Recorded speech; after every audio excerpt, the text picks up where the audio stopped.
Nobody buys art because they need it. They buy because of connection. But if you don't know how to develop connection, you'll have a really hard time selling your art. Well, I'm going to give you some really practical strategies today on 5-Minute Mentoring that are going to help you learn how to build connection with your potential clients.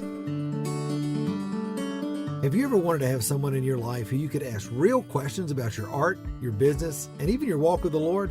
Well, that's exactly what we do every Friday here on 5-Minute Mentoring, where I answer one question from one of my awesome podcast listeners in order to help you start really thriving as the artist you know God created you to be.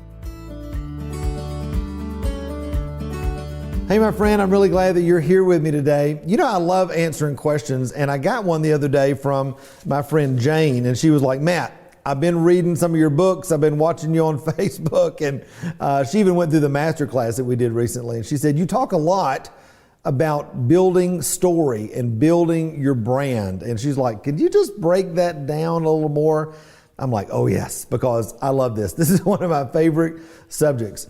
Most people teach art marketing based on a bunch of techniques. That is, Instagram's a hot thing. So here's the 10 things you need to do on Instagram. Or here's the 5 things you need to do to get more people to watch your Facebook. Or here's the things you need to do to hook a gallery or whatever. And I'm like, all of that's great and all of it has its place. And I teach a fair amount of that stuff myself.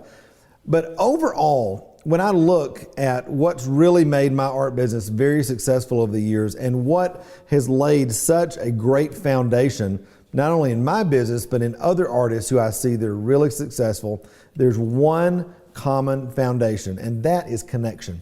If you're not building relationships with your clients and with your potential clients, then you really don't have any groundwork laid for them to be interested in your work, want to buy your work, want to share your work, want to refer your work. And that really is where the magic comes in being an artist. So how do you do that? All right. Well, the first thing I think you really got to understand is that people connect to other people, especially artists, all right, but any kind of business, not through the price, not through the size of your work, not through just because they saw you at that show, not because they just saw you in this specific city or in this specific genre of art. They connect with you because something that you're doing connects in their heart deeply. And they might not even know that, but there's something visceral that's taking place when they see your art or they interact with you or they hear your story or hear about the way that you create.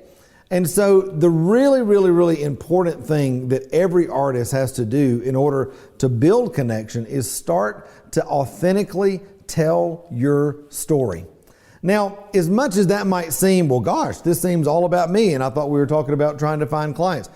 It starts there, because if you're not who you are authentically, and if you're not able to share that journey through social media, through your website, through editorials, through newspaper interviews, through television, through all the different things that we utilize in marketing as artists, then what happens is, all right, you really are reduced to kind of a commodity level. Does that the color of that match my sofa? Does the price what I want? You just kind of get down to the lowest common denominator.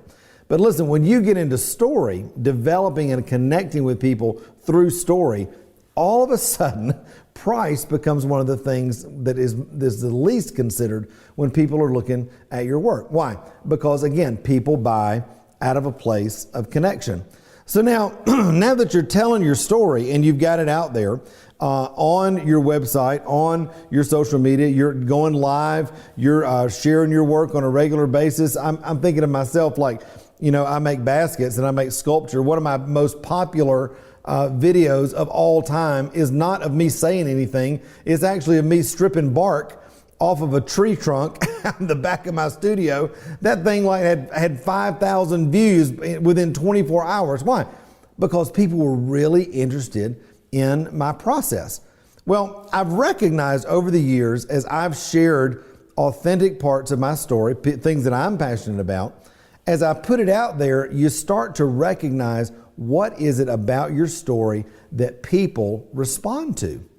And see, it's not just about you sharing your story and saying, here I am. It's about sharing your story and then listening and looking for the clues. your Facebook and Instagram analytics, your Google analytics on your website, what people are saying to you when they come into shows or into a gallery or into an exhibition. What is it about your story that they're connecting with? Because when you understand where that connection point is happening, then you can deepen that connection by pursuing things within that context that enable that person to connect with you even more.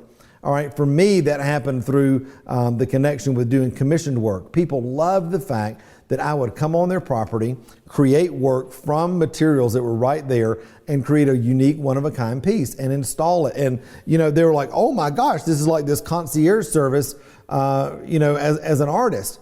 People love that. People have been willing to pay lots of money for that. Why? It's unique, it's different, it's authentically me, nobody else is doing it.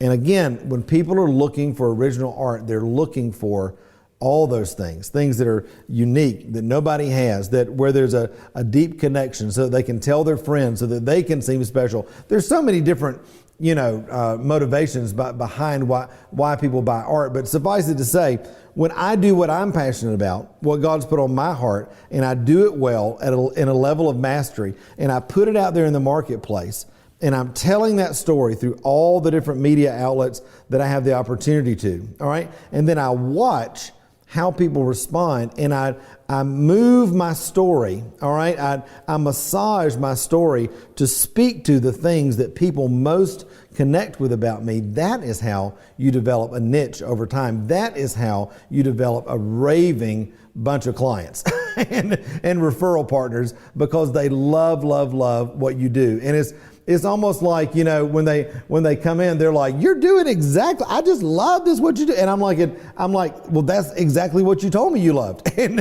it's exactly what I love. And I'm just doing more of it so that we can continue to build that connection. That's not manipulation. That's not being inauthentic. That's celebrating the things that your clients love about you. And that's where you have the opportunity to build a real business. Again, where you do what you love to do and where your clients come together with their response, that's where there's an opportunity to to build a really great business and develop a really beautiful niche. So the more that you can develop those connections, again, through all of your different media outlets, through every opportunity you have, just recognize and repeat that. That's how you're going to begin to build a brand and a story that really lasts. All right? Hey, I hope this has been an encouragement to you. If it has been, hit the share button. And until next time, remember, you were created to thrive. Bye.